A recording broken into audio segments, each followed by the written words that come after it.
Saludos. En la siguiente serie de vídeos vamos a hablar de la lógica simbólica, tema fundamental para iniciar los estudios universitarios. Desde la antigua Grecia hasta nuestros días, la lógica matemática ha sido desarrollada por grandes pensadores,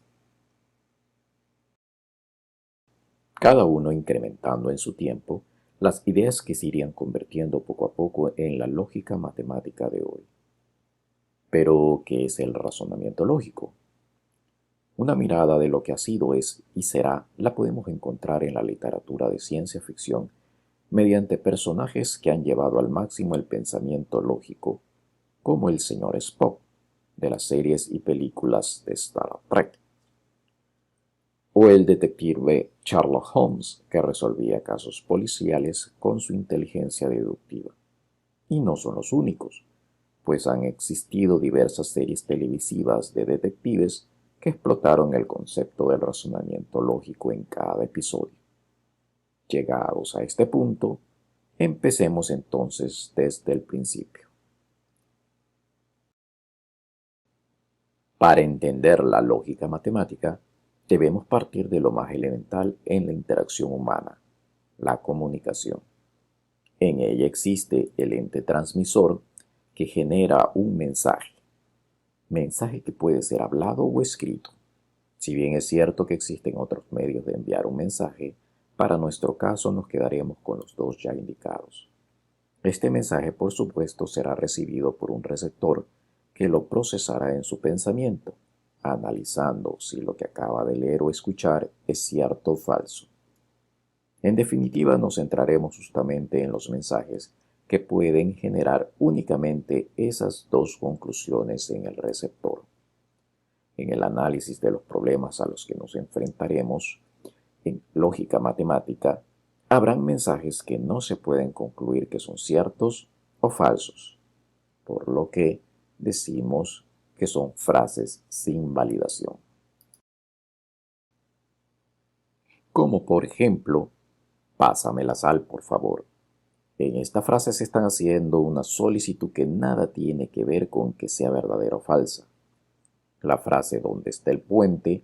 involucra una pregunta, situación que tampoco podemos decir que es cierta o falsa.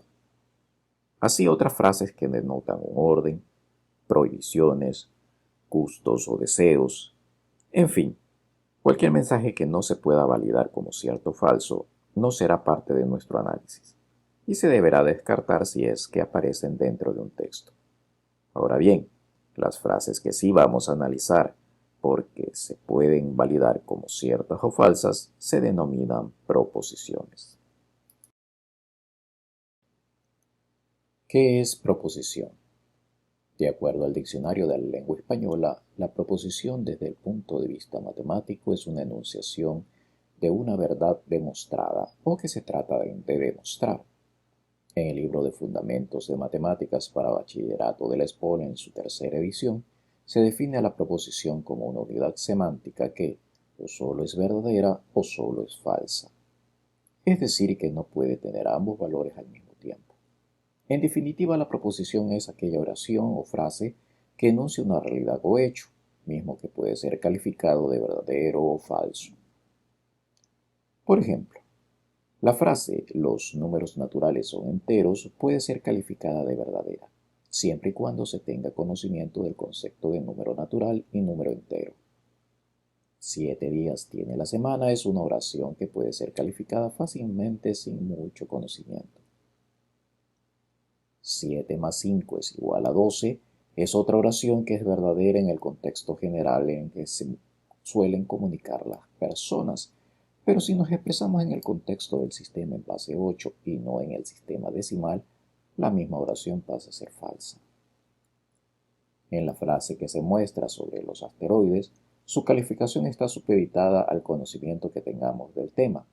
Si no conocemos sobre los asteroides del grupo Hilda, no podemos decir si es cierto o falso lo aseverado, pero es una oración cuyo tema se puede investigar y calificar correctamente.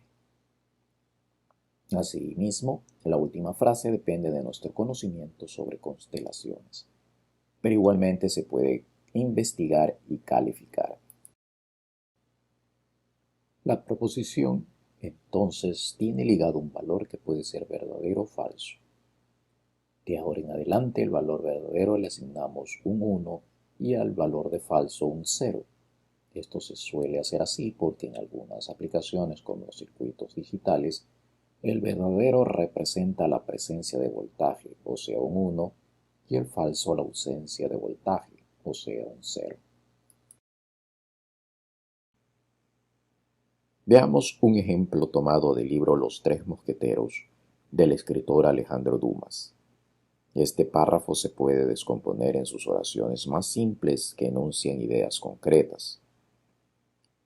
La primera oración sería: el señor de Treville estaba en aquel momento de muy mal humor. Se observa claramente la estructura gramatical de la oración, sujeto, verbo y predicado. Luego de esta oración se observan oraciones que visualizan un sujeto tácito, es decir, hablan del señor de Treville sin mencionarlo. Entonces la siguiente oración completa sería: el señor de Treville saludó cortésmente al joven. Nótese que se está omitiendo en la oración las palabras sin embargo. La siguiente oración se refiere al joven, por lo que la oración sería: el joven se inclinó hasta el suelo. Aquí también se ha eliminado la palabra que y agregado el sujeto tácito, que en este caso es el joven. La siguiente oración se refiere de nuevo al señor de Treville, por lo que escribimos: el señor de Treville sonrió al recibir su cumplido. Finalmente, la última parte del párrafo hace referencia a dos acontecimientos, por lo que al obtener las oraciones respectivas hay que separarlas. Hasta aquí se han visualizado todas las oraciones que son proposiciones dentro del párrafo.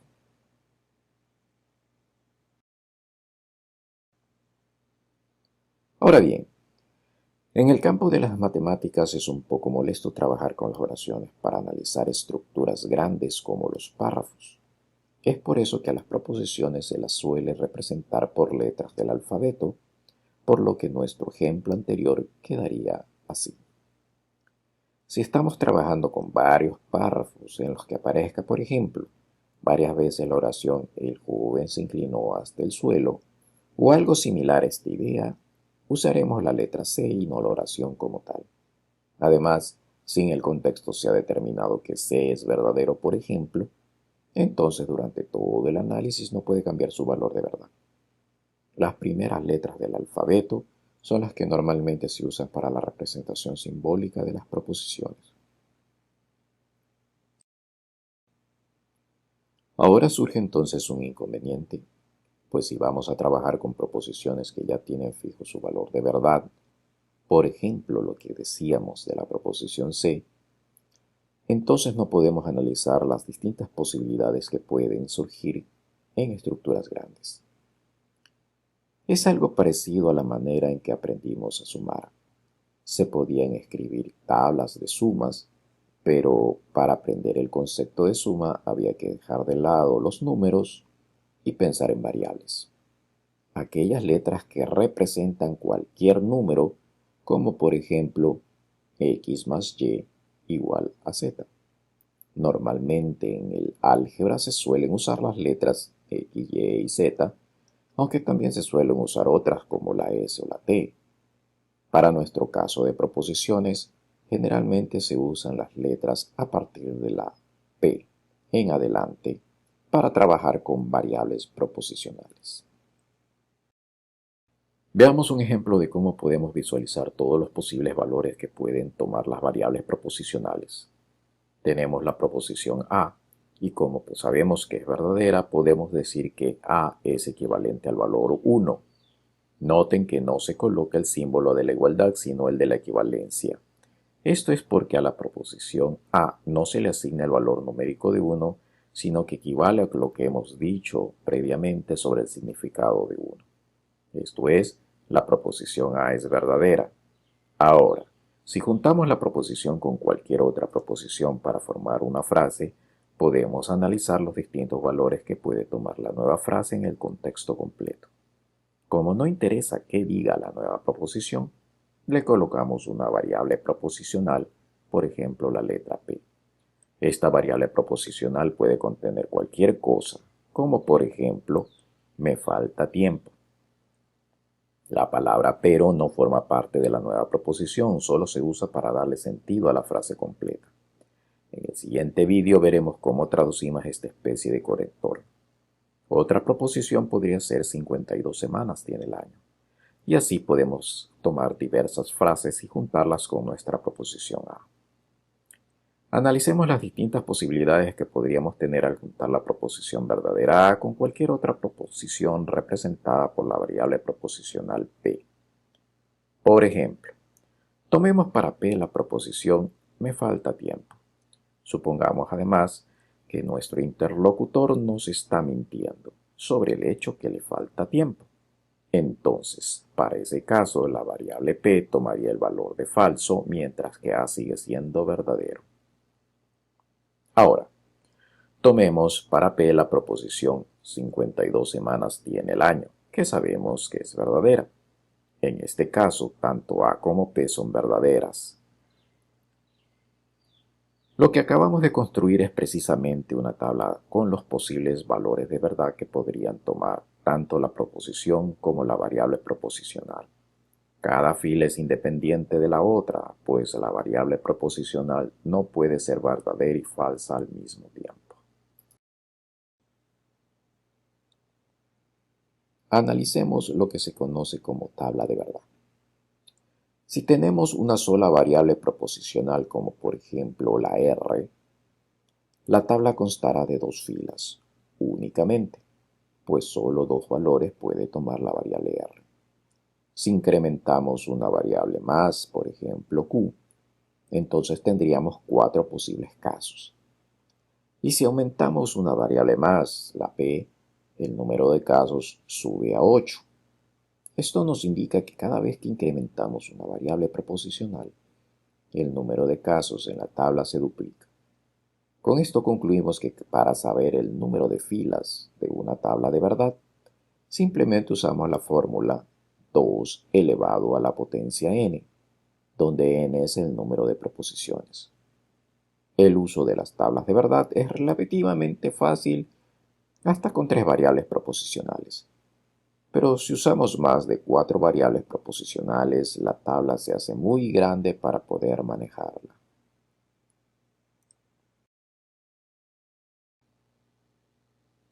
Veamos un ejemplo práctico del uso que le podemos dar a las tablas de verdad. En la figura se muestra una tubería con 3 llaves de paso. El agua fluye desde la izquierda hacia la derecha.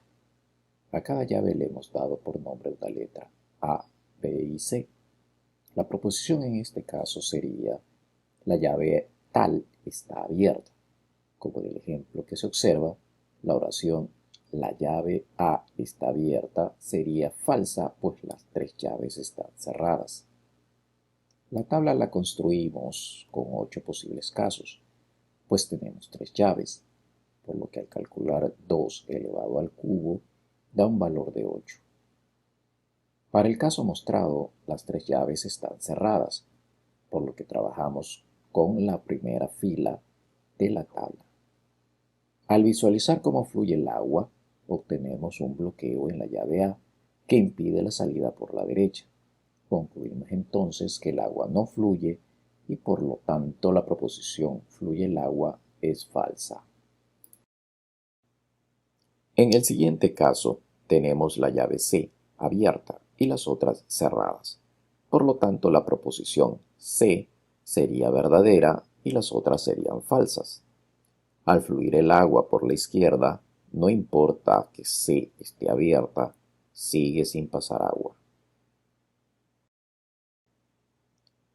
El siguiente caso es similar al anterior, pese a tener abierto B, si la llave A está cerrada, no fluirá el agua por la derecha. El cuarto caso es una continuación de lo mismo. La llave A continúa cerrada.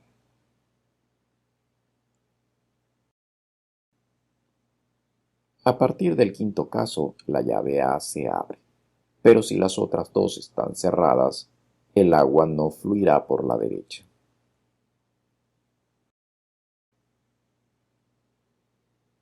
En el sexto caso, tanto la llave A como la llave C están abiertas, lo que permite que el agua fluya normalmente. Aquí la proposición fluye el agua ya se convierte en verdadera. El siguiente caso es similar al anterior.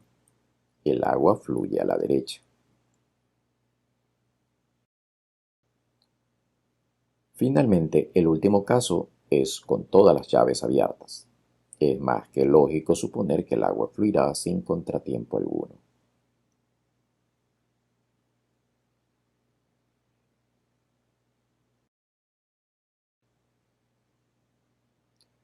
En este otro ejemplo, el enunciado presenta bombas de agua en lugar de llaves. Es similar al problema anterior con la novedad de que se ha agregado un obstáculo más, la bomba S. Si simplificamos el esquema, podemos visualizar lo indicado. En este problema se tienen 4 variables proposicionales. Si es verdadera la variable proposicional, significa que la bomba está funcionando. Si es falsa, la bomba no funciona. La tabla que resulta del análisis es una tabla con 16 filas de casos, resultado de calcular 2 elevado a la cuarta potencia. Claramente se observa que habrá agua en la ciudad B únicamente en los casos en los que las bombas P y S estén encendidas y además al menos una de las bombas Q o R también lo estén.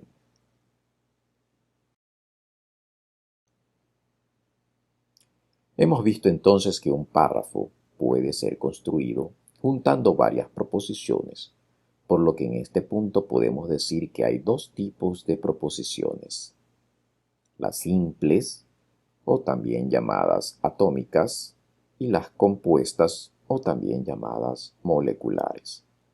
Queda claro además que necesitamos de algo que conecte estas proposiciones para formar las frases o párrafos más grandes. En el párrafo mostrado se observan resaltados estos conectores y a sus costados las proposiciones que previamente hemos obtenido de este párrafo.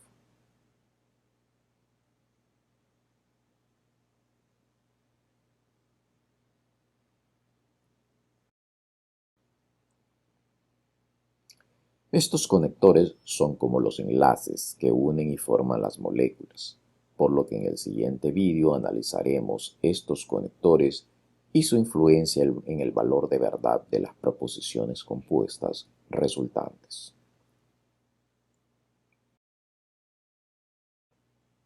Veamos el siguiente ejemplo en el que se nos presenta un párrafo construido con varias proposiciones.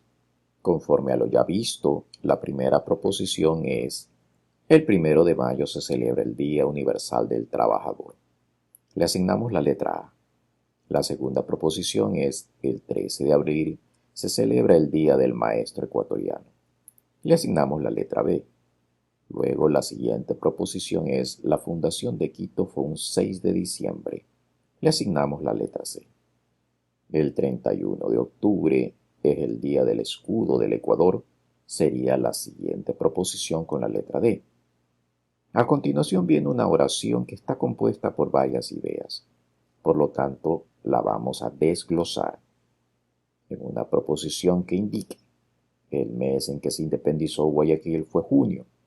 Después otra proposición que indique: el mes en que se independizó Guayaquil fue julio. Y finalmente la última proposición que indique: el mes en que se independizó Guayaquil fue agosto. Entre todas las palabras que se han resaltado, quedan algunas que no hemos tomado en cuenta.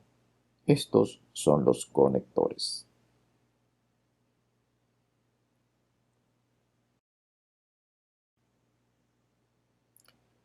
Este otro ejemplo también posee proposiciones enlazadas con conectores. La primera proposición es: Guayaquil tiene un clima húmedo. La siguiente proposición es: los habitantes de Guayaquil tienen calor permanente. Note que hemos agregado la ciudad dentro de la oración, pues en el contexto se sobreentiende que hablamos de Guayaquil. Asimismo, se ha cambiado la conjugación de los verbos para que la oración sea más entendible al momento de extraerla del párrafo.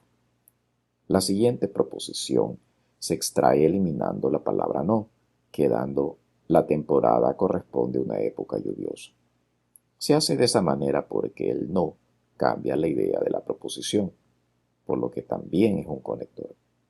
Por eso, la siguiente proposición es: en la sierra usualmente tienen calor, eliminando la palabra no. Las restantes proposiciones son las mostradas. Los conectores, entonces, son todas estas palabras resaltadas.